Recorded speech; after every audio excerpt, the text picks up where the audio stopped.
Hello, welcome back to another video. This is Gabriel.meneses, your e-commerce coach, and today we have another exciting video. We're talking about two specific metrics that you need to know, so when you're actually running your store, you know what you actually need to invest to have a great return on investment. So if you're watching this video, most likely you have an e-commerce store using Shopify, WooCommerce, or any other platform, so make sure to stick around until the end so you can make sure that you'll have the best of the best regarding the metrics that you need to know and all of this. Okay, I'm trying to simplify the process of actually teaching everything about e-commerce. I want to make it as simple as possible for you to be able to get your results as fast as you can. So I'm trying to bring a new perspective into the channel and start focusing more on Shopify, e-commerce, and all of this, so you can take advantage of different strategies, okay? But today we're talking about these two specific strategies and metrics, okay? So the first one that you need to know is actually what's that customer is worth to start the relationship with the customer. So what I mean by this is you need to figure it out what actually you need to be thinking about your customer as something that's not only one transaction, but something that's more than one single transaction. Many people start doing e-commerce just by optimizing for that first sale. So after they get the sale, that is it. They don't try to reach out a second time, third time to be able to have a better relationship with their customer. Okay, so this is super common on dropshipping, print on demand, or any type of e-com business. They all want to get the actual sale the first time, and that is it. Okay, we want to stay away from that because the actual money that's made inside e-commerce is in the actual upsells, downsells, order bumps, and future relationships through email marketing, etc. Okay, so you won't be able to sell your product or service inside your e-commerce store if you have a bad relationship with your customer. Okay, so remember, you're always pushing for at least 2, 3, even 5 different sales through the year, for example. Okay, so let's think about this customer. So your dream customer, let's say that this person bought around January, February, and then we're hoping that every time we have a new sale, etc., we can send an email and this person will be more than glad to check out our offers and all of this. Okay, if you have a bad relationship with this customer, you won't be able to optimize and you won't be able to close this sale. Okay, so think about when you're investing money into your ads, Google, etc., and you're trying to pay, let's say, $200, $150 to acquire this customer. Okay, and let's say that you're selling a product around $500, $600. Okay, so it's for you, it will be just fine if you sell 1 unit of your product. You just made a cut, you made your profits, you pay your overhead, you pay all of your expenses, your inventory, and maybe you got 30%, 25% of profit from that transaction. But now that you own the customer, you're actually, if you have a great product, a great service, customer service, etc., you can go ahead and later on you can contact this person that you already own the email. You have their trust, you have their good reviews, etc. They had a great experience. You can go ahead and contact with a new offer. You can introduce a new product that's aligned with their, with their brand, etc. So you have many ways to actually squeeze that relationship and actually build up on that. Okay, so you're providing amazing products, amazing services. You want to actually figure it out how you can calculate this specific number. Okay, so this is the lifetime value of a customer. So this is the basic number that you need to figure it out. Okay, anything that you do online, anything that you do regarding your business, you need to think about your customer first and then think, okay, how much is this customer worth to my business? Okay, once you find this out, it will be super easy for you to actually start forecasting, and you will know exactly how much you'll actually spend to acquire this customer. Okay, sometimes there are many types of businesses that are willing to actually put even more money down the line to acquire a customer than the initial transaction, because these people know that this customer will actually grow over time. They will start spending even more money, and then at some point they'll break even, and then they will start being profitable. Okay, a good example for this one, if you're inside of the US, you know, Verizon, any of phone companies, etc.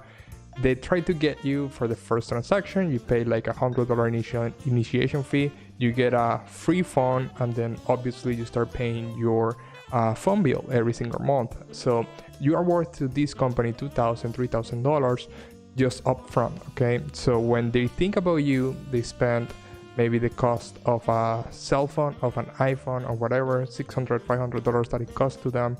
They're giving you that phone for free, but they know that if that's the cost to acquire this specific customer, plus many marketing material that they use, etc. But this is the front end cost. So they know that you are worth more than that price of that phone, because you'll be staying with them and you'll be paying your monthly bill every single day. So this is crucial for them. So they're willing to spend a lot of money to acquire this relationship. Okay, so now you need to be able to think about your business the same way. Okay, it's not like, okay, I just have like a specific product, I'm selling or an item, a specific item, a dropshipping item, etc. And then I'm trying to just sell it for one time, and that is it. And hopefully they will receive it in time. Hopefully I won't get a bad review, etc. So this is not a way to grow a real business. You need to be able to focus on the customer experience and the actual relationship with that customer, because sometimes some products are super affordable for the customer, and you won't be making a lot of money from them. You will be making money from the actual relationship. Okay, so that's why a lot of people focus on email marketing and SMS marketing, etc. when they tell you the actual money is inside the email newsletter, is inside the actual emails, phone numbers that you acquire later on, because actually you can just go ahead, go to your email platform and just send an email blast to these people just saying, listen, we have a promotion, 20% off during this weekend. You can go ahead and enter the store and you can buy your t-shirt, whatever product you're selling, and then that's it. You don't have to pay for an expensive ad campaign or anything like that. So it's super straightforward. This is basically traffic that you own. Okay, so I hope that you just see the importance of this. You see the importance of playing for the long term, because this is something that you need to be able to plan ahead. Okay, so the best way to start doing is first think about your customer, think about your industry, and then go ahead and start writing down exactly what products or services you're going to offer these people. Okay, usually there are many books. For example, Russell Brunson, Inside.com Secrets. I just send an email. If you're in my email newsletter, I send a special email with this specific book. If you get it through my link, you'll be able to actually get a consulting call with me for completely free. So just go ahead. If you are inside the email newsletter, good luck to you, because you basically got a super awesome deal through this book. But just not to take it sideways, I just want to focus on this. So the first thing is, think about this strategy that he tells about inside the book.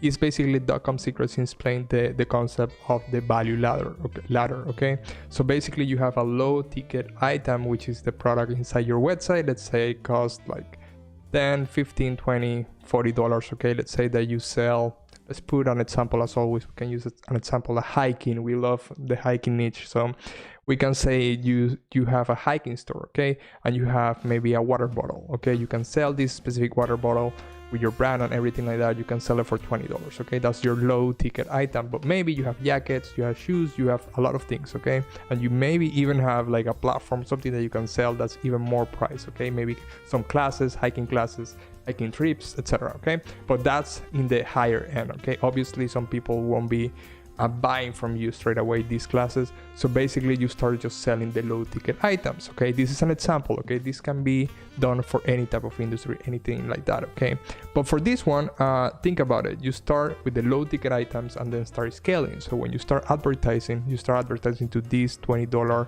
a bottle. Okay, so the value of this customer will be the value of your value ladder completely. Okay, so let's say that you have 5 different steps. Let's say you have $20 a bottle, then you have like shoes for $200, then you have like some jackets, and some hiking equipment, ropes and all of that for $700, and then you have your hiking trip and your different things that you're offering for $3,000. Okay, if you add all of these, you'll have price over $4,000 or so. So this is the actual cost of what your customer is worth to you. Okay, it's not your initial water bottle. Okay, it's basically you have the opportunity to provide an amazing service in step one, and then take this customer by the hand and just show them the way and show them your products by just having an amazing customer service, amazing quality, etc. Okay, so this is the main important thing. Okay, when you think about your store,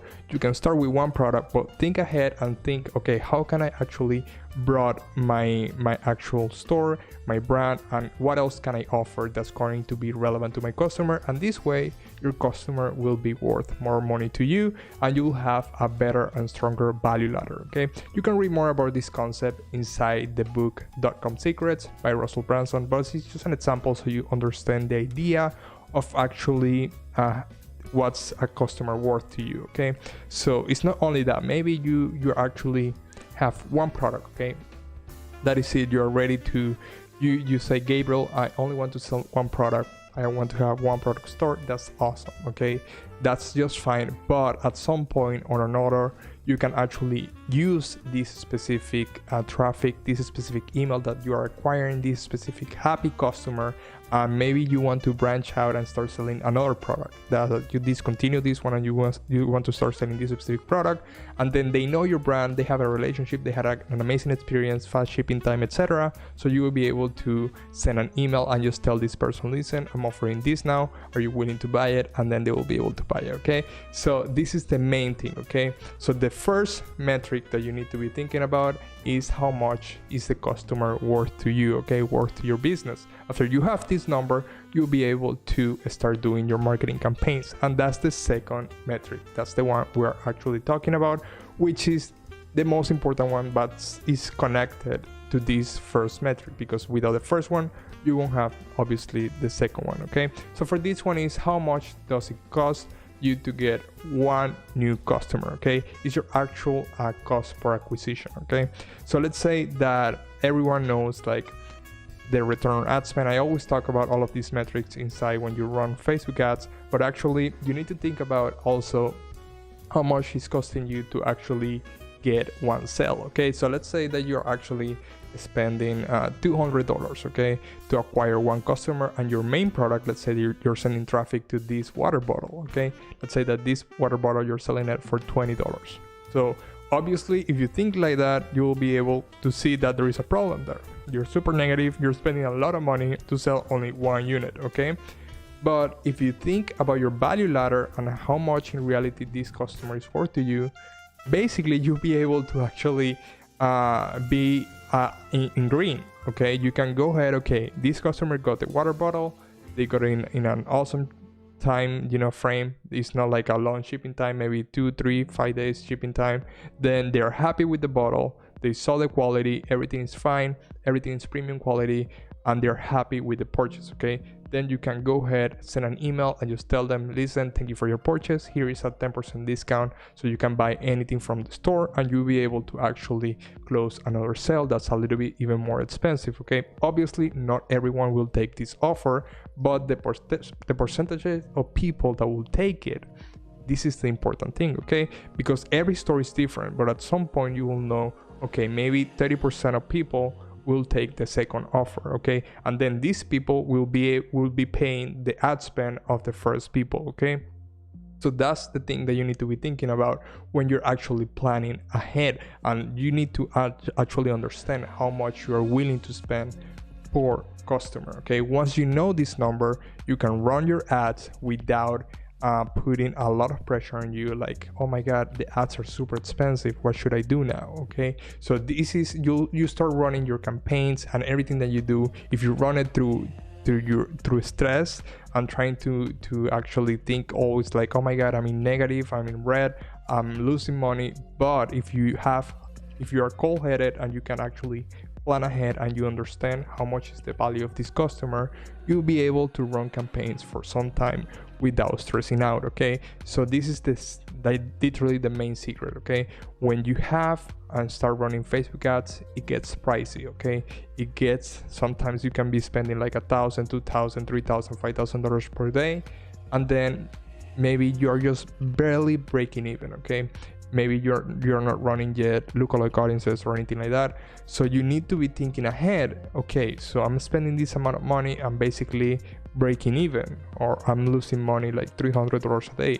But actually, what happens if I send an email maybe 2 weeks ahead will actually make another sale thanks to the happy customers that I acquire. Okay, so are you seeing this relationship? So this is the main thing. Okay, so always think ahead and actually find this specific number. What's the ideal cost per acquisition of each customer? Okay, obviously everyone is gonna say, yes, I only want to pay $1 to acquire one customer. Okay, and this is great in paper, this is awesome, but usually the more value is your product, obviously the more it takes to sell it. Okay, so let's say that you are trying to sell, for example, let's say Hyundai, Honda, or any of the car brands, they're trying to sell one car, and there is a cost per acquisition. Okay, there is a, obviously this car is $40,000 and they have to spend a certain amount of money to be able to sell this car, and obviously they are not spending $1 to be able to sell one car for $40,000. So it can be $5,000, $10,000 to be able to sell this specific car. So there is a cost of marketing. Okay, so everything is integrated, and I have many videos about this topic that you can watch, and you can actually learn how to do pricing strategies and all of this. Okay, but just to keep it simple, first go ahead and find out how much is a customer worth to you, and then go ahead and find out what's the cost per acquisition of this customer. Once you answer these questions, everything will be easier for you. Okay, so then you can get into questions like, okay, if these, maybe I'm paying $200 to acquire this customer, and I want to take from 200 to 100. Okay, I want to reduce the price of acquisition. Okay, so there are certain things that you can do. For example, you can actually work on your product. Okay, you can actually create a better hook, story, or offer. This is another concept that you will learn inside the book .com Secrets of Russell Brunson. Okay, so this is a super simple concept. Go ahead and create a better offer inside the product. Okay, maybe what you're offering is not 100% there yet. You need to create a sweet deal. Okay, you need to be adding a little bit extra, go the extra miles for people to actually be, wow, this is an amazing offer, I actually want to buy this product. Okay, maybe you need to work on the story of the product and the company. Okay, or maybe the hook. Okay, maybe your ads or something like that is not speaking to the specific customer, so you need to be working with your product in terms of marketing. Okay, let's say that you are building your product, you are an engineer or someone like that, a designer, and you're actually creating the product yourself. Okay, the same thing, this applies to you if you're doing dropshipping, if white labeling, you're buying, sourcing products, if you are creating the product or whatever you're doing. If you have a product or services, you will need a hook, a story, an offer. Okay, so this is one thing that you can optimize to actually reduce the cost of acquisition. Okay, then we have number 2, you can actually create better content, which is, I always focus on this. We have video and photo content, and even the actual copy, which is content also. So you need to be able to create better content so it speaks better to the audience. Okay, so sometimes some people, I always tell you, if you go back to the videos that I do, the reviews live from stores, like 23 stores, 25 stores, most likely more than 80%, 85%, they all have just photos and videos from suppliers. They don't take the time to create custom content, so they are 1 in a million. Okay, there are many stores just like them selling the same products with the same content, so you need to differentiate yourself. So this is another thing that you can use to actually have a better reduce your cost of acquiring this customer. Okay, so number 3, obviously your ad management. Okay, you can actually reduce the cost by running ads in a more effective way. Okay, so you can run lookalike audiences, you can do retargeting campaigns, you can do many things inside Facebook, Instagram, Google, and YouTube ads to be able to optimize these campaigns to actually pay less for the customer. Okay, so for this we'll go into the actual tutorials later on, so go ahead, subscribe to the channel, ring the bell to be notified when I post these videos. And also, if you're liking this video, go ahead and press the like and comment if you have any questions down below. Okay, so regarding ad management, I have a full 2-hour training explaining, for example, how to do Facebook and Instagram ads and how to reduce the cost of this. Okay, so this is something that's super important for you to be able to actually acquire the customer at a better price. Okay, and finally, obviously, is optimizing your website, your e-commerce store, your Shopify store. You need to be able to have an amazing copy. You need to be able to have a fast loading speed, etc. So when the visitor enters the store, they'll be able to actually see the product, analyze, and then purchase without having any questions or anything like that. You need to have a clear proposition, and then they will be able to purchase the product. Okay, so this way you don't have to pay $200 to send 200 people. Instead, you can just spend 200 and you send 500 people, and then from these 500 people, more than 300 people buy instead of 200. Okay, so this way you're paying less for each customer. Okay, so these are 4 pillars that you need to think about when you start optimizing. Let's say that you figured out the 2 questions. Okay, so how much is my actual what's my value ladder? Okay, what's the value of my customer over time, the lifetime value of my customer? And the second question basically is how much am I willing to spend for this customer? Once you have these 2 questions, you can go ahead and start optimizing these 4 pillars, and you'll be all set to get the ball rolling and actually start getting sales super easy for your store. Okay, so this is basically a numbers game. You need to be able to put all of the pieces together. You need to optimize the best that you can, and then start receiving obviously the visitors, and then getting the revenue that you are hoping for. Okay, so that is it for today. I'm super happy that you stay until the end. So go ahead and like this video if you like it. Go ahead and comment if you have any questions. I'm super happy, and I'll see you in the next video. And if you have again any questions, feel free to comment down below. Ring the bell and subscribe. I'll see you next time. Okay, take care.